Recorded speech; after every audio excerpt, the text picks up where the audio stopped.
France. On en vient à ce projet de loi que le gouvernement prépare en ce moment pour durcir les sanctions contre les parents de jeunes délinquants.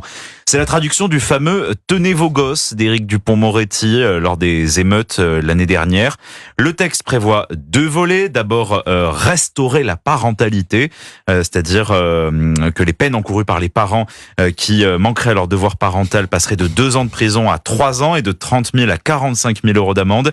Et puis, il y aurait également du travail d'intérêt général possible. Sanctionner plus durement les parents, c'est une façon de lutter contre la violence des jeunes, Paul Melun? Je suis pas sûr de l'efficacité de la mesure, pour tout vous dire. Je pense que, alors, par exemple, là, me vient en tête un exemple de sanction des parents. C'était il y a quelques jours aux États-Unis.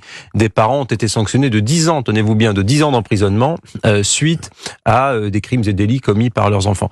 Pour autant, aux États-Unis, la criminalité, y compris la criminalité juvénile, progresse sans relâche depuis plusieurs années. Donc là, nous avons un exemple international sur lequel la sanction des parents, manifestement, ne fonctionne que partiellement. Ensuite, en France, un certain nombre de parents, lorsque leurs enfants tombent dans la délinquance ou dans l'hyperviolence, ne sont soit pas au courant, soit complètement dépassés, et ça se passe parfois dans des familles monoparentales, dans des quartiers difficiles. Parfois, ils sont complices, et auquel cas on peut les incriminer sur le chef de leur complicité, effectivement, des crimes et délits que pourraient commettre leurs enfants. Moi, je pense que c'est plus sur la justice des mineurs qu'il faut agir, qu'on peut réfléchir sur les maisons de correction fermées ou semi-fermées pour un certain nombre de jeunes qui commettent des crimes et délits très graves, alors même qu'ils sont mineurs. On peut pas imaginer, par exemple, vous vous souvenez de cette dame, c'était Angèle, je crois, à Cannes, qui a été attaquée, une dame très âgée, qui a été attaquée dans le dos par des mineurs. Ils ont écopé de rien du tout, de stage de citoyenneté ou de pécadille dans ce genre-là, et c'est David Lisnard qui nous a dit qu'aujourd'hui, ces jeunes-là étaient dans un point de deal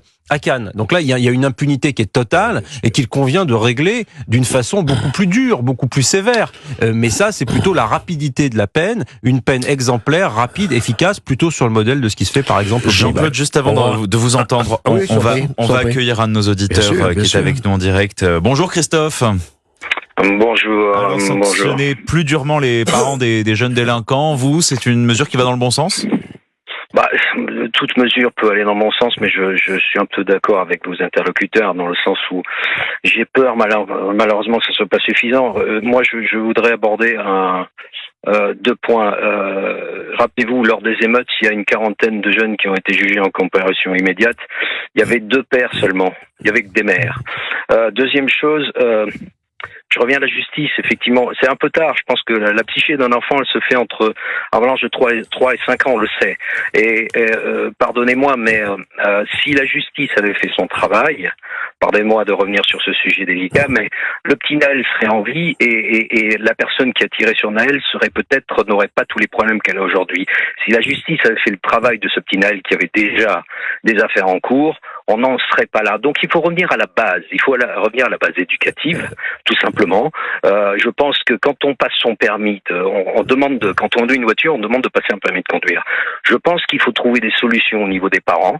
Il faut apprendre simplement à beaucoup de mères seules, ou il faut inciter, ou je sais pas, les former à faire quelque chose là-dessus.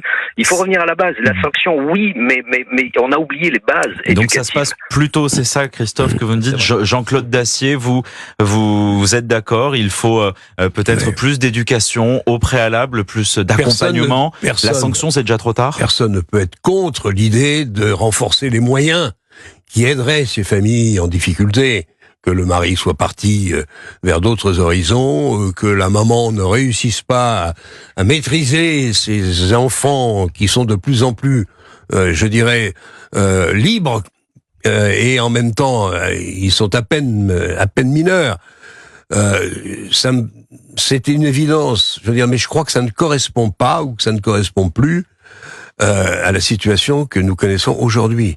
Nous avons des mineurs, vrais ou faux, qui font la loi et qui sont la plupart du temps seuls sur le terrain et agissent en bande, ou nous avons des ados qui ont entre 17 ou 18 ans et qui se comportent avec une violence absolument incroyable. C'est ça qu'il faut essayer